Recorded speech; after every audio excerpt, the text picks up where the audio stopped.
Propaganda comes from the Latin word propagare, meaning to spread or propagate. This word is used to describe the more or less systematic effort to manipulate other people's beliefs, attitudes, or actions, usually in a pejorative way. But whether propaganda is good or bad depends on the motives of each particular case.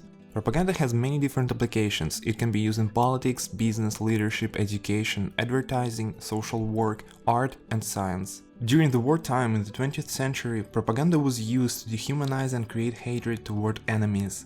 The word propaganda was born in Rome, where even today you can walk down Via di Propaganda, which will lead you to Piazza di Spagna, where the Palazzo di Propaganda Fide, or Palace for the Propagation of the Faith, is located. But the propaganda was used even before the palace was built. In the 16th century, propaganda was used by Protestants to slander Catholics. Protestants created the myth of the Spanish Inquisition that is commonly referred to as the Black Legend. The Spanish Inquisition was a very real thing, but less dramatic than some of the stories would have you think. The first successful propaganda which obtained tangible results was Romanization. Following in the footsteps of Alexander the Great, the Romans quickly found that the geographic extent of their far-flung conquests had created a difficult problem of control over their empire and necessitated the development of a strong, highly visible centralized government. Romanization was a process of acculturation, integration, and assimilation of newly incorporated and peripheral territories of the Roman Empire. When they entered a province, the Romans brought with them all of the best that Roman civilization had to offer.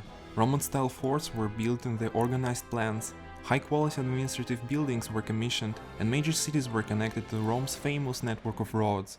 Roman names were adopted, the Latin language was spread, the ancient tribal laws were replaced by Roman law. Gradually, the conquered would see themselves as Romans.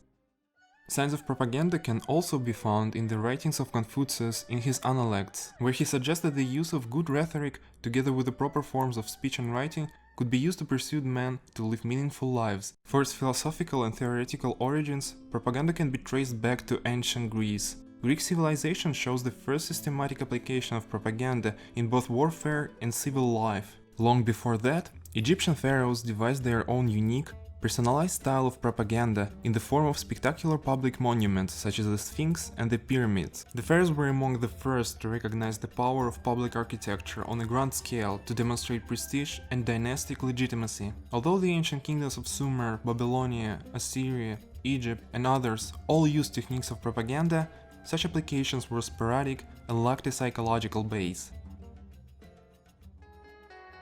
Propaganda has been around for quite a while and is an important part of modern-day society. Whether propaganda is good or bad depends on each specific case, and we should always keep in mind there might be someone who is trying to influence our decisions through any possible medium.